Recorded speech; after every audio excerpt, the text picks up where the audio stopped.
नमस्कार, मैं हूं विजय मांडगे और हमारा आज का मुद्दा है लाइन पर आएगा कोरोना। लॉकडाउन पार्ट 2 को लेकर गृह मंत्रालय की तरफ से गाइडलाइन जारी की गई है और इस गाइडलाइन को ध्यान से पढ़ा जाए तो सरकार का मकसद साफ तौर पर समझा जा सकता है। कोरोना जैसे बड़े संकट से निपटना तो एक चुनौती है ही, उसके साथ ही सरकार की चिंता देश की अर्थव्यवस्था को पटरी पर रखने की भी है। इन दो चिंताओं के अलावा आम आदमी रोजमर्रा की जिंदगी और रोजी रोटी की जो समस्या झेल रहा है, सरकार का ध्यान उस तरफ भी है। कुल मिलाकर ये गाइडलाइन 3 बिंदुओं पर ज्यादा केंद्रित है। पहला, कोरोना से निपटना। दूसरा, लॉकडाउन के कारण अर्थव्यवस्था को हो रहे नुकसान को कम करना। और तीसरा, आम आदमी के जीवन की परेशानियां जितनी हो सके उसे कम करना। आज हम इसी मसले पर विस्तार से चर्चा करेंगे, लेकिन पहले नजर डाल लेते हैं गाइडलाइन के कुछ खास बिंदुओं पर। और वो बिंदु मैं आपको बता देता हूं। ये बिंदु क्या करना है, क्या नहीं करना है, 20 तारीख के बाद किस तरह से कुछ जगह पर शर्तों के साथ छूट दी जाएगी। गाइडलाइन के मुताबिक न तो प्लेन चलेंगे, न ही मेट्रो ट्रेन, ना ही बस। पहले से जिन्हें छूट मिली है वो जारी रहेगी, यानी मेडिकल सर्विसेज में काम करने वाले लोग और बाकी जो जिला प्रशासन राज्य सरकार के अधीन। इसके अलावा कृषि से जुड़े कामों के लिए रियायत दी गई है। गृह मंत्रालय की तरफ से चीफ सेक्रेटरी और अधिकारियों को जो गाइडलाइन भेजी है उसमें कहा गया है कि कृषि से जुड़े कामों के लिए रियायत दी जाए। मनरेगा के तहत काम होगा, मजदूर काम कर सकेंगे, लेकिन सोशल डिस्टेंसिंग का पालन रखना पड़ेगा। औद्योगिक गतिविधियों पर रोक जारी रहेगी। सभी तरह के परिवहन सेवाओं पर रोक रहेगी। सार्वजनिक स्थानों पर अब मास्क लगाना आम लोगों के लिए अनिवार्य रहेगा। तमाम सारी गाइडलाइन है, क्या बंद रहेगा, क्या शुरू होगा, और 20 तारीख के बाद जहां जहां छूट देने की बात की जा रही है, सबसे पहले मॉनिटरिंग होगी और वहां पर किस तरह से गतिविधियां शुरू होंगी, वो तमाम सारी गाइडलाइनें। हमारे साथ मेहमान जुड़े हैं इस पूरी चर्चा में, क्योंकि एक बात जरूर यहां पर देखनी होगी कि अब आम आदमी को अपनी आदतें बदलनी होंगी इस गाइडलाइन के जारी होने के बाद। और हमारे साथ जो मेहमान जुड़े उनसे मैं आपका परिचय करवा देता हूं। हमारे साथ बंसल न्यूज हेड शरद द्विवेदी जुड़ेंगे, एक्सपर्ट्स के तौर पर भी वो अपनी राय रखेंगे। रजनीश अग्रवाल बीजेपी के प्रवक्ता, वो हमारे साथ जुड़ेंगे। और हमारे साथ योगेश यादव कांग्रेस के प्रवक्ता, वो भी जुड़ेंगे। साथ ही दो खास मेहमान भी बीच में हमारे साथ जुड़ेंगे। आप सभी लोगों का मैं स्वागत करता हूं। सबसे पहले शरद जी, नमस्कार। आ, सबसे अहम बात यही है कि जो गाइडलाइन है वो अब ये कह रही है कि आम आदमी को अपनी आदतों में सुधार लाना पड़ेगा। जो आदतें हैं उसे बदलना पड़ेगा। सार्वजनिक स्थानों पर मास्क पहनना अनिवार्य, थूकने पर जुर्माना लगेगा, सोशल डिस्टेंसिंग का पालन करना पड़ेगा। तमाम तरह की नियम और शर्तें हैं। देखिए, ये बात हम एक दिन पहले भी कर रहे थे विजय, कि हमें ये लड़ाई एक दो दिन या एक दो महीनों की नहीं है।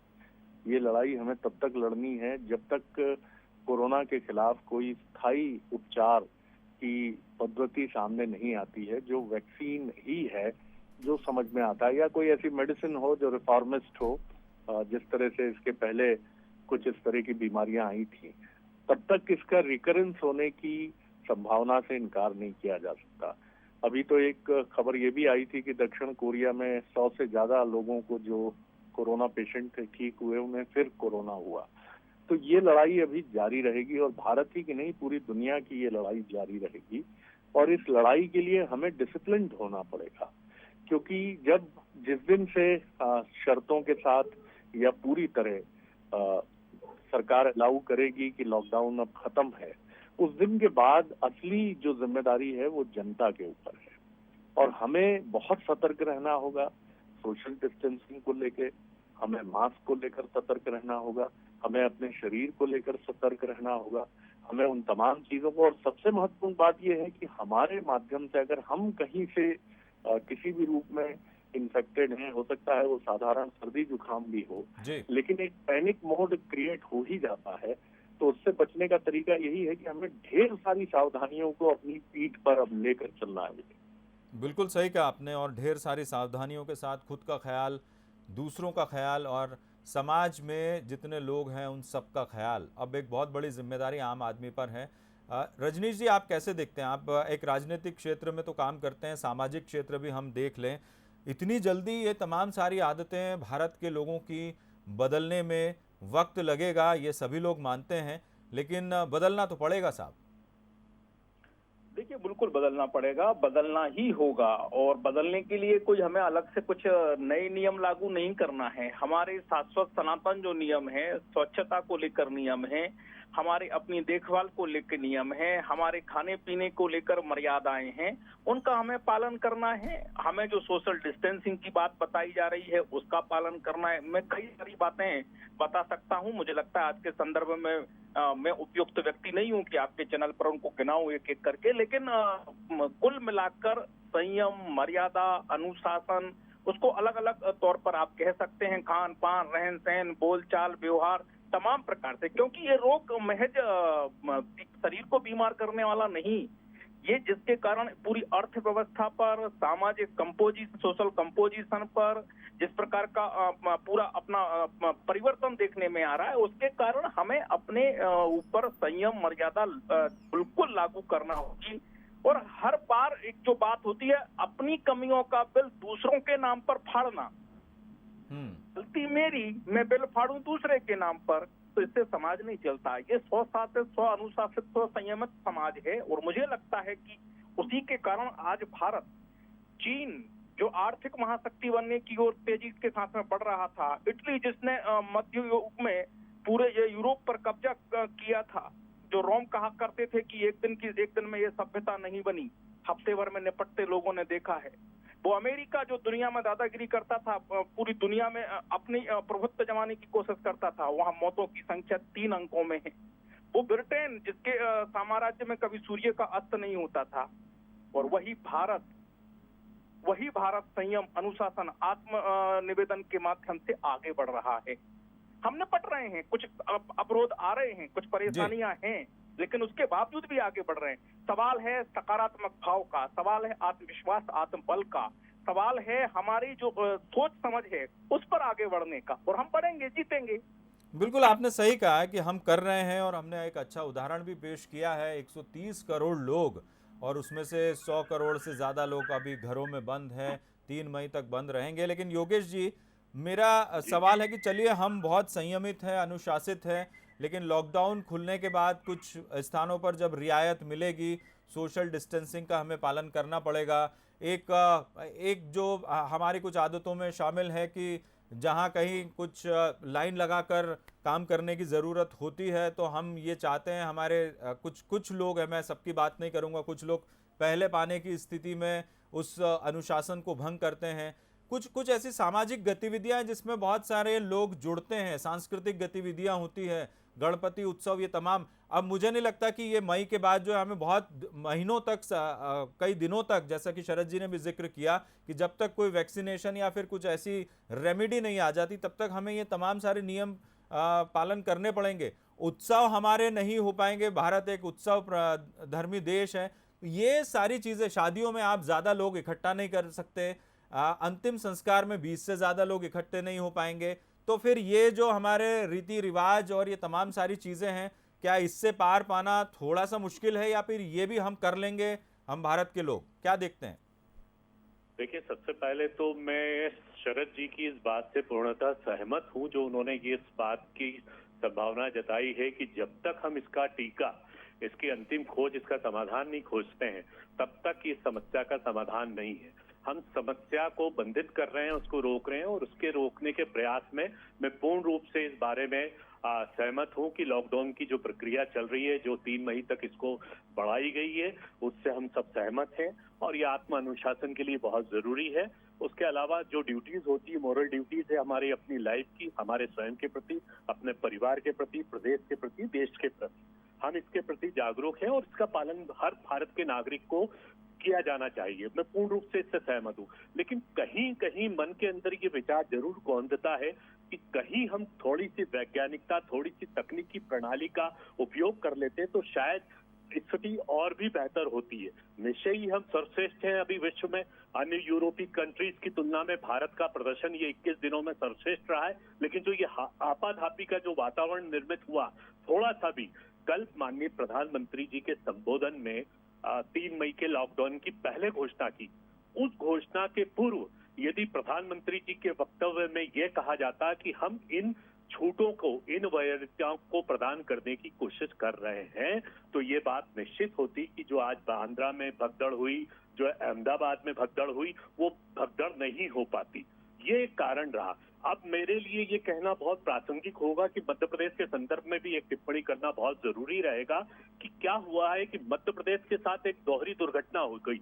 इसके कारण आज हमारा इंदौर जिस तरीके से बेकाबू की स्थिति में पहुंच रहा है, मध्य प्रदेश में टोटल मरने वालों की संख्या 47 है तो इंदौर में 37 पहुंच गई है, या मध्य प्रदेश में इंदौर में किसी बच्चे की डेड बॉडी को लेकर स्कूटर पर घूम रहे, किसी पांडुराव का अंतिम संस्कार ही नहीं हो पा रहा और बड़ी मुश्किल से उसकी डेड बॉडी की जा रही, कोई प्रसव हो रहा है किसी महिला बच्ची का, वो प्रसव में उसका अजन्मा बेटा भी उसकी भी डेथ हो रही है और उस महिला की भी डेथ हो रही है। वहां इसका कारण मूल है। आप ये इशारा कर रहे हैं कि थोड़ी सी जो व्यवस्थाएं हैं उनको दुरुस्त मैं करने आपको की जरूरत है। तकनीकी प्रणाली के बारे में विजय जी थोड़ी सी मेरी बात, मेरा संदर्भ ये है, मैं आज हमारे जो वीर हैं जो समाज में काम कर रहे हैं, डॉक्टर्स हैं, हमारे ब्यूरोक्रेट हैं या सफाई कर्मी हैं या पुलिस कर्मी, वो अपनी जी जान झोंक कर, लेकिन एक तकनीकी प्रणाली यदि हमारे लीडरशिप की तरफ से विकसित की जाती। देखिए, लीडरशिप और ब्यूरोक्रेट में दो अंतर है। ब्यूरोक्रेट फॉलोवर्स होता है, लीडरशिप एक विजन लेकर, एक दृष्टि लेकर चलता है।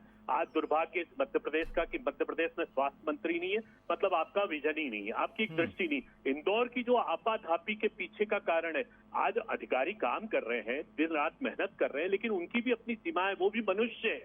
यदि चलिए, मैं इस पर एक छोटी सी टिप्पणी रजनीश जी की ले लेता हूँ। विजय जी एक बात महत्वपूर्ण है, मेरी पूरी बात नहीं, मेरी बात यह है कि जैसे 20 तारीख का आपका जो वर्तमान संदर्भ है, जिस पर विषय पर आपने यहाँ पर अभी डिबेट रखा है, उस बारे में मेरी टिप्पणी ये जरूर कही जाएगी, किसानों के प्रति, मछली कामगार के प्रति, जो हमारे कामगार है, मजदूर है, नौकरी पेशा है, मनरेगा से संबंधित है। देखिए योगेश जी, मैं सिर्फ ये कह रहा हूँ कि ये इनको छूट मिलेगी 20 तारीख को भी, 20 तारीख के बाद इन लोगों को छूट मिलेगी, किसानों को मिलेगी, लेकिन हमें उन तमाम सारी बातों को, चीजों को बदलना पड़ेगा जो अब तक हम करते आए हैं। सोशल डिस्टेंसिंग, ये तमाम सारे नियम फॉलो करने पड़ेंगे। मेरा सवाल यही था। ये हमारा कर्तव्य है, ये हमारा यही धर्म है। अभी हमारा उत्सव धर्म नहीं है, पूजा पाठ हमारा धर्म नहीं है, शादी में जाकर ब्याह रचाना हमारा धर्म नहीं है, भीड़ और समारोह, राजनीतिक पंडाल स्थापित करना हमारा धर्म नहीं। हमारा मूल धर्म ये है कि हमें आत्म अनुशासन का पालन करना है। जी, करना ही पड़ेगा। रजनीश जी, अभी इससे पहले जो व्यवस्थाओं को लेकर योगेश जी ने एक थोड़ी सी बात की है, उस पर एक छोटी टिप्पणी लेना चाहूंगा। अभी विजय जी मेरी एक बात अधूरी रह गई है। जी, जवाब आने दीजिए, उसके बाद एक और मेहमान जुड़े हैं, उनसे फिर मैं कमेंट लेकर फिर आपके पास आता हूँ। रजनीश जी। ठीक है, ठीक। देखिए, पहली बात तो ये है, जो एक्सपर्ट, तकनीकी, साइंस और तमाम प्रकार की बातें योगेश जी ने उठाई, बिल्कुल सही बात है। तो मैं बता दूं आपको कि जब चाइना ने इंटरनेशनल कम्युनिटी को कोरोना वायरस के बारे में, कोविड-19 के बारे में बताया, जो बाद में WHO ने कोविड-19 उसका नाम दिया, उसके सेकेंड डे एक्सपर्ट की मीटिंग दिल्ली में होती है। उसके बाद में जो डूज एंड डोंट्स हैं उनको लेकर आगे बढ़ने की बात होती है।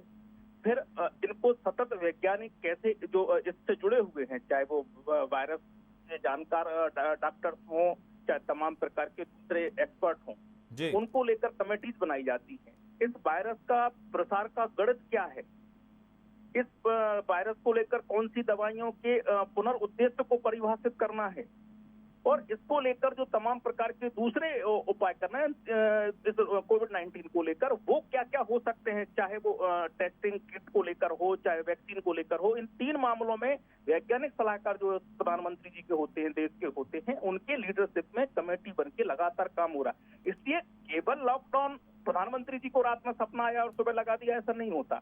जी। उसके बारे में साइंटिफिकली इसकी एक मेथड है, गणित है कि ये जो वायरस है, एक दिन में संक्रमित व्यक्ति कितने लोगों को छू सकता है, 30 दिन में कितने लोगों को प्रभावित कर सकता है। उसके आधार पर सुबह जो परिस्थिति है वो शाम को नहीं होगी। मरकज के कारण आपने देखा होगा, अचानक परिस्थितियां पूरे देश की बदल गई। तो ये निर्णय करना पड़ते हैं, और वो निर्णय निश्चित तौर पर सोशल फीडबैक के आधार पर भी होते हैं, लेकिन साथ साथ में साइंटिफिक फीडबैक के आधार पर भी होते हैं। तो जो कुछ भी घट रहा है वो बिल्कुल प्लानिंग के साथ में साइंटिफिक और टेक्निकल जो लोग हैं उनके आधार पर घट रहा है। ये कतई ना सोचा जाए कि किसी की मर्जी से हो रहा है।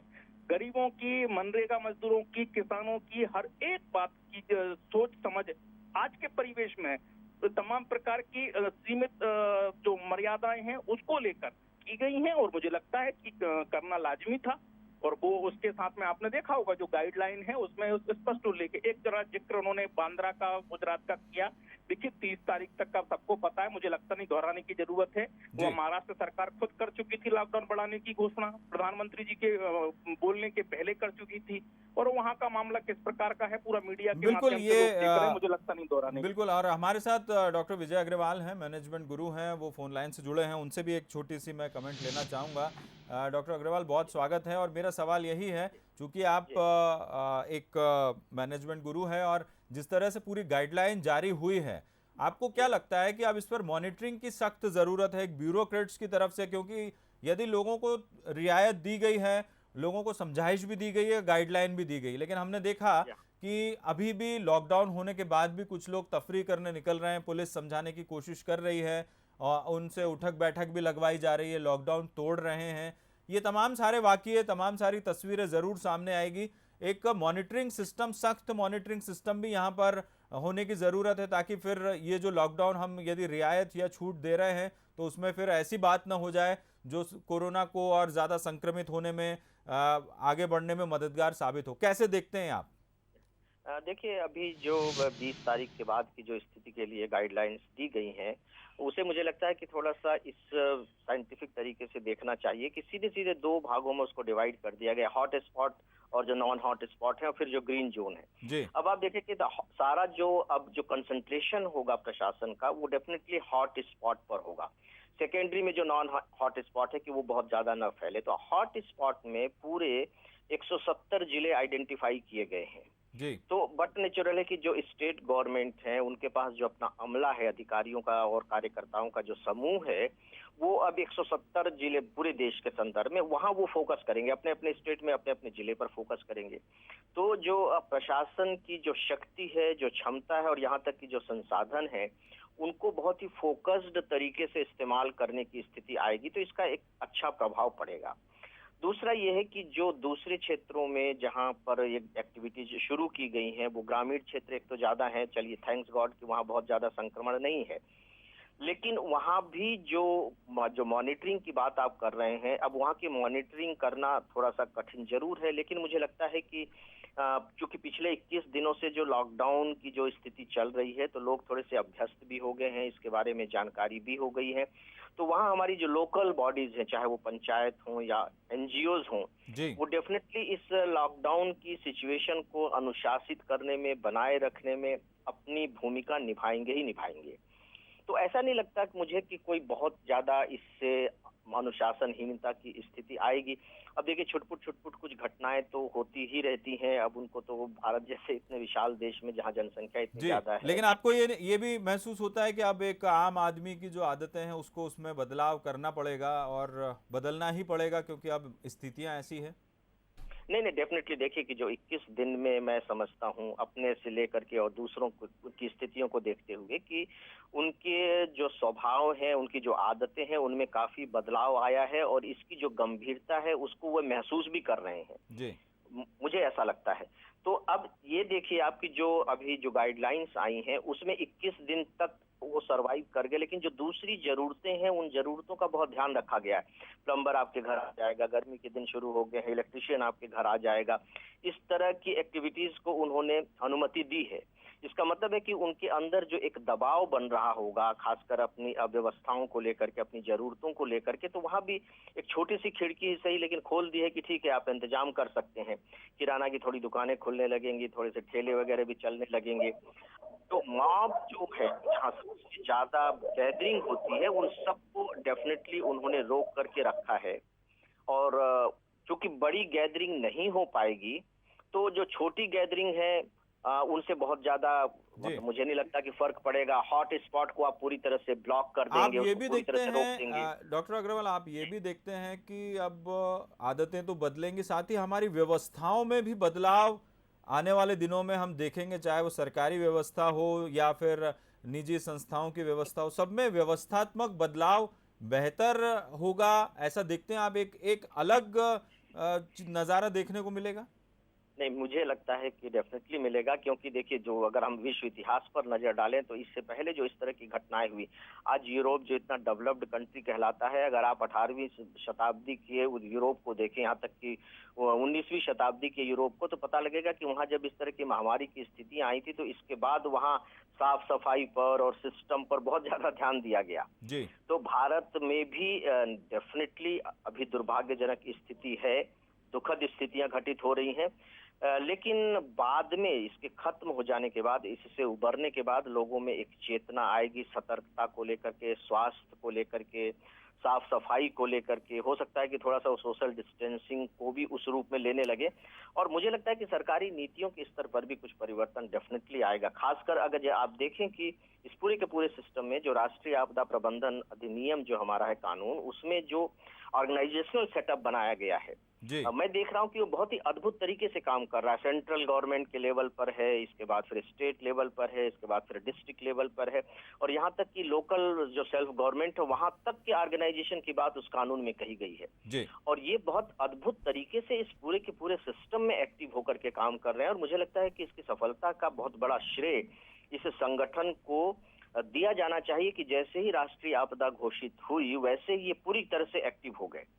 ठीक है, नए किस्म की आपदा थी, बाढ़ तूफान जैसी स्थिति नहीं थी कि जिसका अनुभव हम सबको है और उससे बहुत जल्दी निपट लिया जाए, लेकिन फिर भी काफी कुछ सीमा तक इस पर मुझे लगता है कि नियंत्रण पाने में हम सफल रहे हैं, और ये भी एक लोगों को बहुत उत्साहित कर रहा है। लोगों को लग रहा है कि नहीं, अगर हम थोड़े से और भी अनुशासन में रहेंगे तो जो कुछ भी अब फैल रहा है इसको भी हम रोक लेंगे। तो वो बड़े इस बात को लेकर के थोड़े से उत्साहजनित भी हैं कि नहीं, हमको सफलता मिल रही है। बिल्कुल, बहुत बहुत शुक्रिया हमसे बातचीत करने के लिए। और आखिरी एक कमेंट शरद जी से लूंगा। शरद जी, विजय अग्रवाल जी ने बहुत तफसील में ये जरूर कहा कि बदलाव हम आने वाले दिनों में व्यवस्थाओं में देखेंगे, आम आदमी की जिंदगी में तो हुआ ही है, उसकी आदतों में होगा।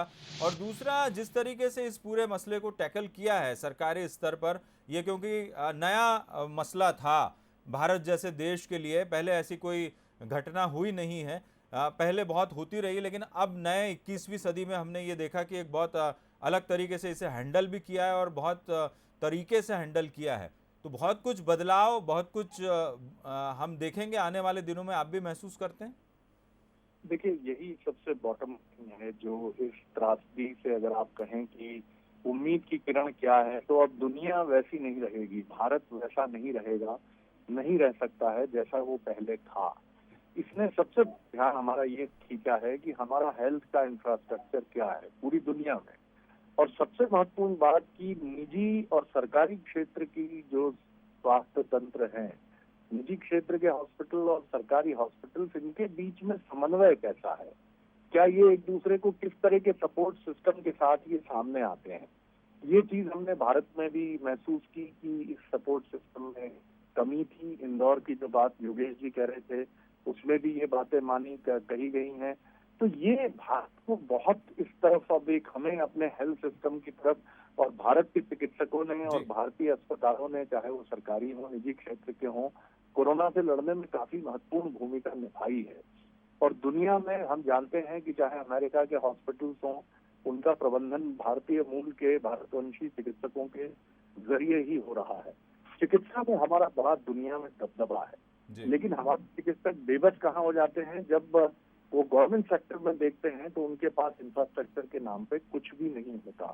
आज भी हम गाँव में डॉक्टर्स को नहीं ढूंढ पाए हैं। डॉक्टर्स गांव क्यों नहीं जाते हैं, इसके पीछे, इस पर ये अलग विषय है, लेकिन इस पर हमें सोचना होगा। हरियाणा सरकार ने एक पहल की कि 3 गुना सैलरी थी। मुझे लगता है हेल्थ सेक्टर, क्योंकि ये बड़ी चुनौती है और भारत जैसे देश के लिए बहुत बड़ी चुनौती है, हमें अपनी आदतें बदलनी है, हमें निजी और सरकारी क्षेत्र के स्वास्थ्य तंत्र समन्वित करना है और उनको जोड़ना है।